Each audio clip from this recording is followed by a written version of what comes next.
allows you will not hear the recording a second time. Listen carefully and answer questions 1 to 6.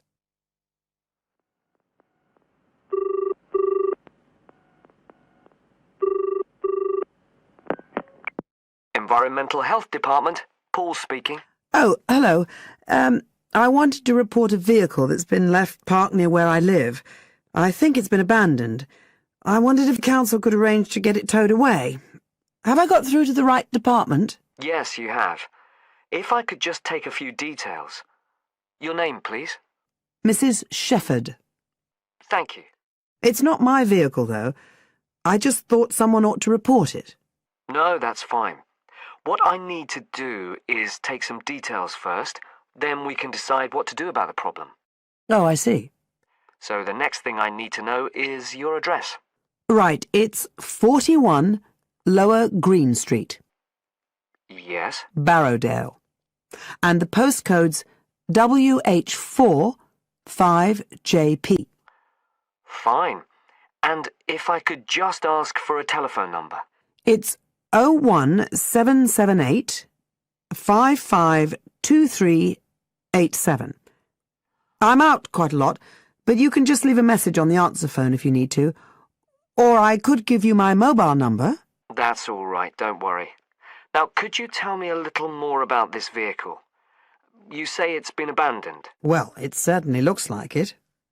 Can you give me an idea of where it is? Yes, it's near the main road that goes through Barrowdale. Is that the A69? Yes, that's right. Now, there's the primary school just towards the end of the village, and then next to that, next to the children's playground, there's a field, and it's in there. Oh. I wonder how it got in there. Well, there's a gate to allow farm machinery in and out. I thought something ought to be done about it. The children from the school might start playing in the vehicle and lock themselves in or something. Yes, you were quite right to report it. And what type of vehicle are we talking about here? It's a van, actually. You know, the sort with just a couple of little windows at the back. Right. You don't happen to know the make and model, do you? Oh, yes. I went and had a look and got all the details. I thought you might need them. I'm surprised the school hasn't contacted you about it. Anyway, I wrote the details down. Right. It's a Catala, and the model's a Flyer 2000. Is that Flyer? That's right. Very good. And the colour? Well, it's not all that easy to see because it's absolutely filthy. And actually, it looks as if it's had a paint job at some stage. It's blue, but you can just see white underneath where it's been scratched. Right. Well, I'll just make a note of the present colour. And if you could just tell me the vehicle number. Did you make a note of that? Oh, yes. It's S322GEC. Okay. Before you hear the rest of the conversation, you have some time to look at questions 7 to 10 on page 128.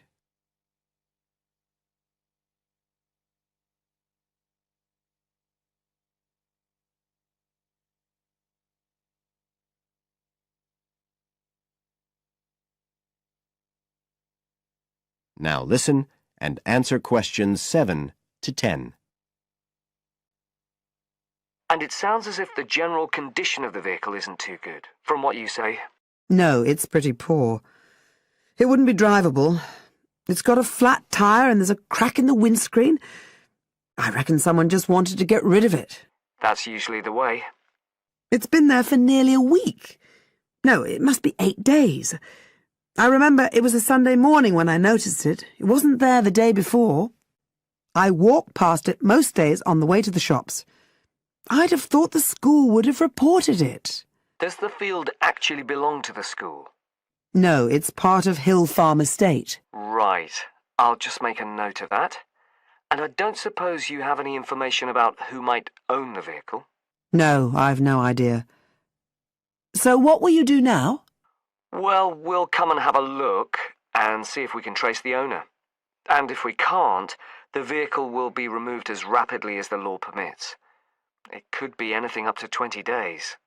One thing I should say, I'm quite sure this doesn't belong to anyone round here. I'd definitely recognize it if it was from someone who lived here. So you don't think it was anyone local? Right.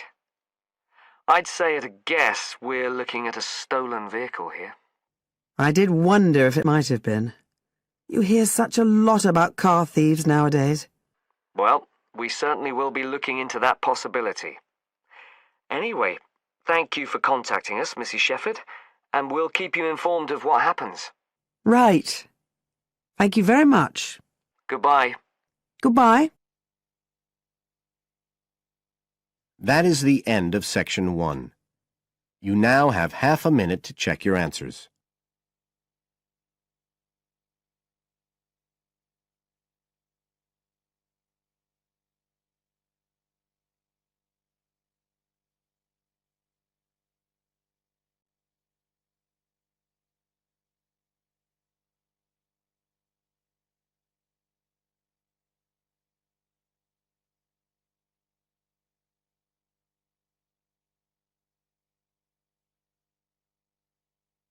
Now turn to Section 2.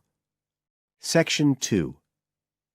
You will hear a tour guide talking to a group of tourists who are visiting a historic town on the east coast of the USA. First, you have some time to look at questions 11 to 17 on page 129.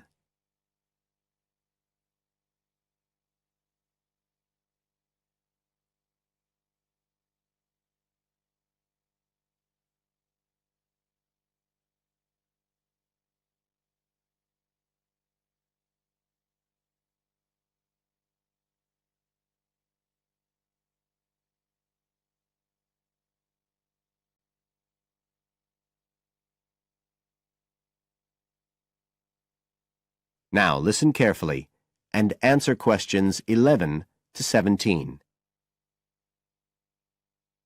Right. So here we are in Fairhaven, and we have a couple of hours to spend in this historic center before we carry on to our motel. And as you'll know from the itinerary of our trip, we're visiting Fairhaven because of its historical links with a man called Manjiro Nakahama. So I'll begin by giving you a brief overview of his life, and then you can explore the town at your leisure. Well, Manjiro Nakahama, as he was then known, was born in 1827 in a village by the sea in what is now Toshishima-zu in Japan. And like many people in that town, he became a fisherman when he was just a youngster. One day in 1841, when he was just 14 years old, he and some others were fishing far off the coast of Japan when they were caught in a storm and shipwrecked on a small deserted island. They had to wait for 6 months before they were rescued by an American whale ship that had stopped at the island by chance. 4 of the 5 Japanese were put ashore in Hawaii, but Manjiro had become friends with the captain, William Whitfield, who came from the town of Fairhaven, where we are now, and he chose to remain aboard and to return with the boat to the USA. So Manjiro unwittingly became the first Japanese ever to set foot on American soil. He came back right here to Fairhaven with Whitfield and stayed with the Whitfield family, who paid for his education here in the town. He studied mathematics and geography, as well as shipbuilding and navigation.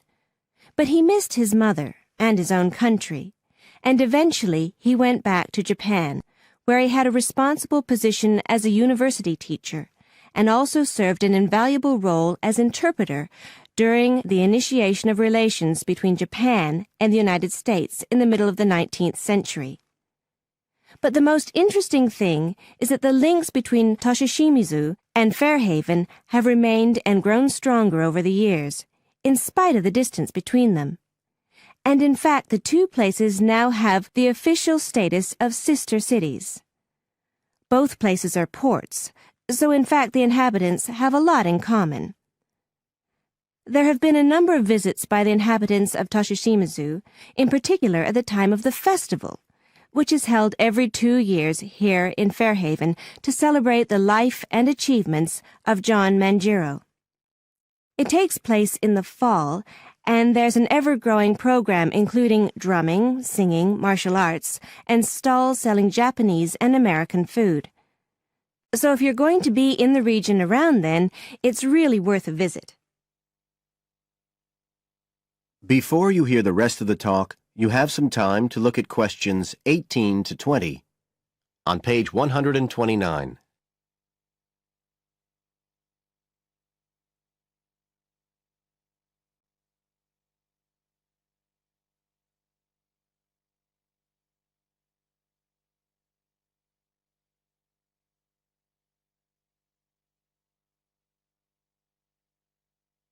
Now listen and answer questions 18 to 20. Now, many of the buildings that Manjiro Nakahama knew in Fairhaven are still standing today.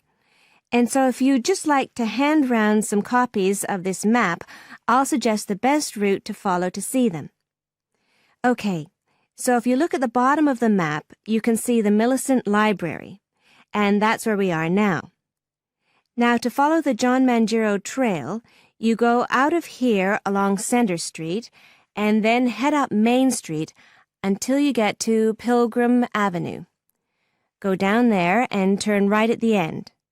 Go straight on, and just on the corner with Oxford Street, you'll see a 2-story house. This is the Whitfield family house, and this is where Manjiro first stayed when he came to Fairhaven. It's still a private residence, so please respect the owner's privacy. Okay, now if you carry on along Oxford Street, then turn left at the end, you'll come to North Street, and about halfway down there is what's known as Old Oxford School. This was the very same school that Manjiro attended when he lived here. It was considered to be the best school in town because of the quality of the building. Unusually, it was built of stone, and the quality of the teaching. Nowadays, it's usually closed, except on special occasions. Go on to the end of North Street and turn the corner onto Adams Street. If you follow the road down back towards the library, you go round a couple of sharp bends, and on the second of these, you can see the School of Navigation, which Manjiro also attended. And if you follow the road on, you'll soon find yourself back here at the library. And I'd suggest you spend some time looking round that too, if you have any time left. Right. Now, does anyone have any questions? That is the end of section 2. You now have half a minute to check your answers.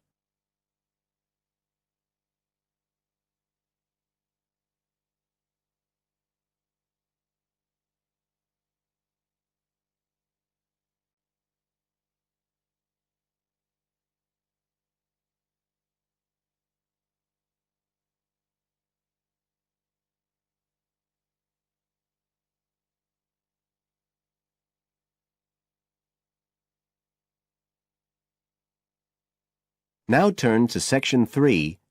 Section 3. You will hear part of an interview between Dr. Hilsden, a member of staff on a fashion design course, and a student, Julia, who is applying to do the course. First, you have some time to look at questions 21 to 23 on page 130.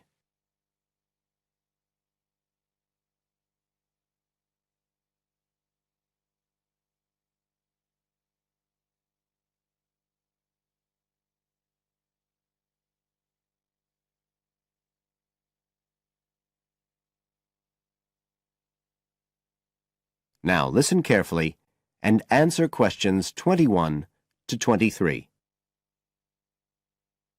Right, Julia. So, from your CV and portfolio, and what you've already told me, you seem to be very much the sort of person we're looking for on the postgraduate course. So tell me, you finished your fashion design course in London 4 years ago. Did you think of carrying straight on and doing a higher degree at the time? Yes, but there were financial pressures. So I ended up working in the retail industry, as you can see from my CV. and actually it was a very useful experience. In what way? Well, I was lucky to get the job with Fashion Now. They're a big store, and one of my priorities was to get as much experience as possible in different areas. So that was good because I had the chance to work in lots of different departments. And having direct contact with the customers meant I was able to see how they reacted to innovation, to new fashion ideas. Because with Fashion Now, a designer might show something in New York or Milan, and there'll be something similar in the shop within weeks. So that was probably the most useful thing for me. Right. And so what's made you decide to do a postgraduate course now?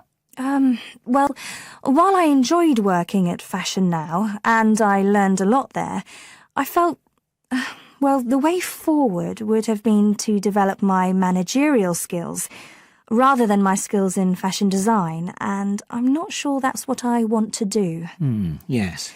When I was doing my degree in London, I'd been interested in women's wear, but I know that there's been a lot of work done in areas like new fabric construction, and though I'm not intending to go too deeply into the technology, I'd be very interested in looking at how new fabrics could be used in children's wear, so I'd like the chance to pursue that line. Yes, good. And are you at all concerned about what it's going to be like coming back into an academic context after being away from it for several years? No, I'm looking forward to it. But I'm basically more interested in the application than the theory, or at least that's what I've found so far. And I'm hoping the course will give me the contacts and skills I need eventually to set up my own enterprise. I'm particularly interested by the overseas links that the department has. Yes, many of our students look overseas or to international companies for sponsorship of their projects. You now have some time to look at questions 24 to 30 on pages 130 and 131.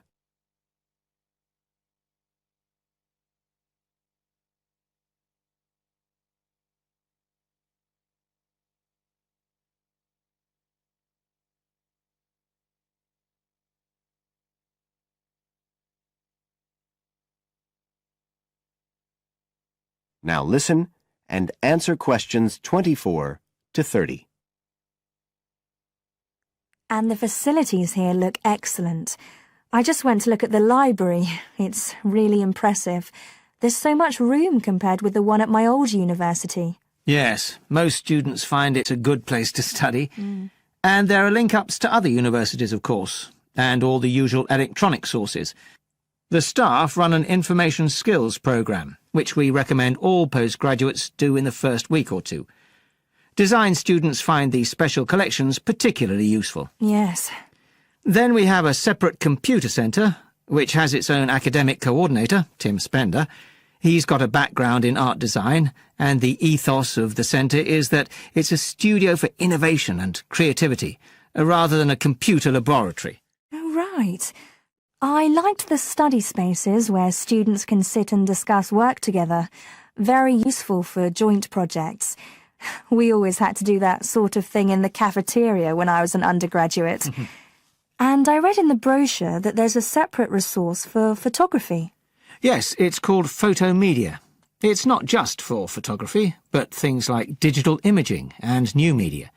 It's a resource for all our students, not just fashion design. And we encourage students to work there, producing work that crosses disciplinary boundaries. It's well used. In fact, it's doubled in size since it was set up 3 years ago. And we also have an offshoot from that, which is called time-based media. This is for students who want to develop their ideas in the area of the moving image or sound. That's in a new building that was specially built for it just last year. But there are plans to expand it, as the present facilities are overstretched already. Right. Now, is there anything you'd like to ask about the course itself? I know it's a combination of taught modules and a specialist project, but how does assessment fit in? Well, as you'd expect on a course of this nature, it's an ongoing process. The degree course has 4 stages, and there are what we call progress reviews at the end of each of the first 3. Then the final assessment is based on your project. You have to produce a report, which is a critical reflection on your work. And is there some sort of fashion show? There's an exhibition. The projects aren't all focused on clothes as such. Some are more experimental, so that seems more appropriate. We ask representatives of fashion companies along, and it's usually well attended. Right. And another thing I wanted to ask. That is the end of Section 3. You now have half a minute to check your answers.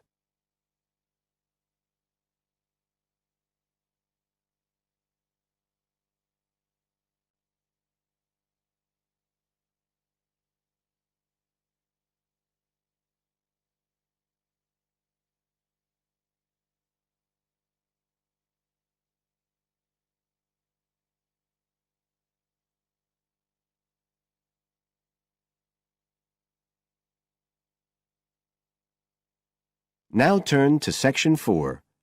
Section 4. You will hear a lecturer talking about the importance of laughter. First, you have some time to look at questions 31 to 40 on page 131.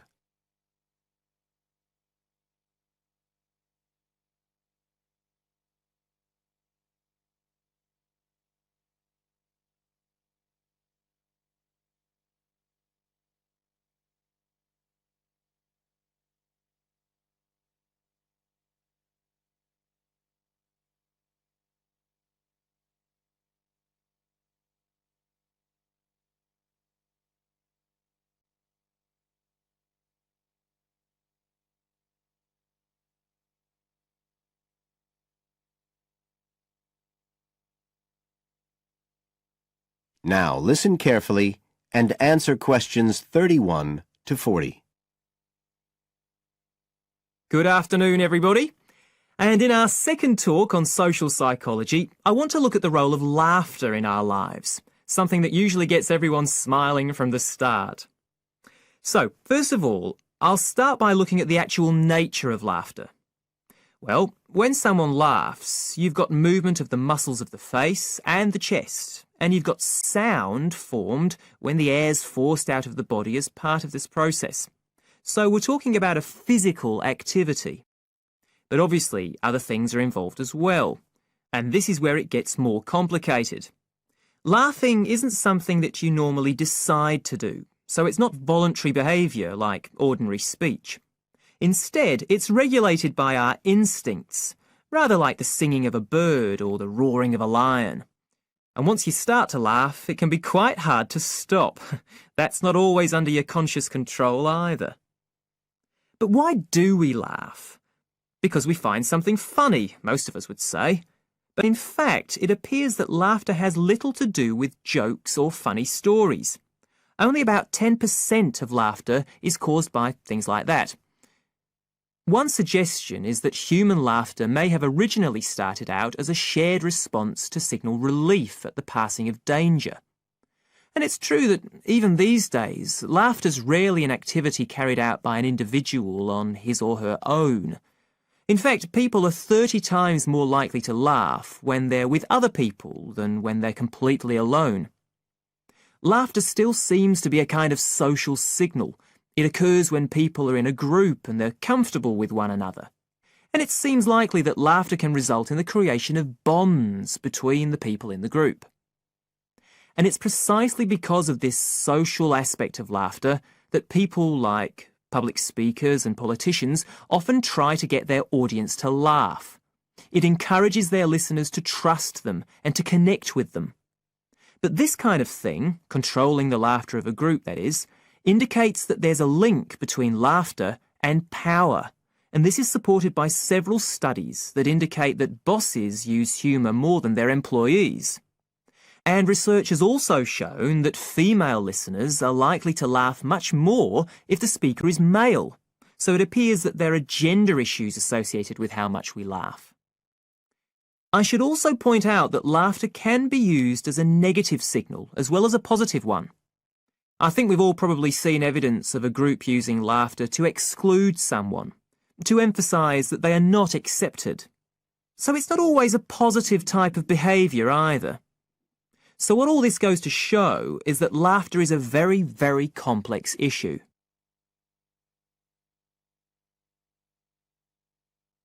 It does appear, however, that laughter has definite benefits. If we look first at the psychological aspects, we know that people often tend to store negative emotions such as anger, sadness and fear, rather than expressing them. And it seems that laughter provides a harmless way for the release of these emotions. But there are also clear physical effects that have been monitored too. For example, laughter is good aerobic exercise. It speeds up heart rate and respiration and raises blood pressure.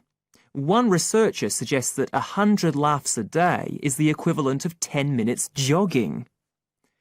Laughter also helps prevent the stress that so many people suffer from today, which results from the faster pace of life and all that goes with it. It does this by reducing the levels of hormones in the blood which are caused by stress. And in addition, it is known to increase the levels of chemicals that protect the body from infection or pain, and so it helps to boost the immune system. One interesting study showed that people who had had surgical operations asked for fewer painkillers if they'd been viewing comic films. In fact, research has even shown that the quality of dreams can be positively affected by laughter. A good laugh 10 minutes before going to sleep can prevent you from having bad dreams and give a much more pleasant and restorative night's sleep. So there's now little argument that finding things funny and enjoying a good laugh is extremely beneficial to us all. What we need to consider now are the ways in which laughter can be used as a treatment for people who... That is the end of Section 4. You now have half a minute to check your answers.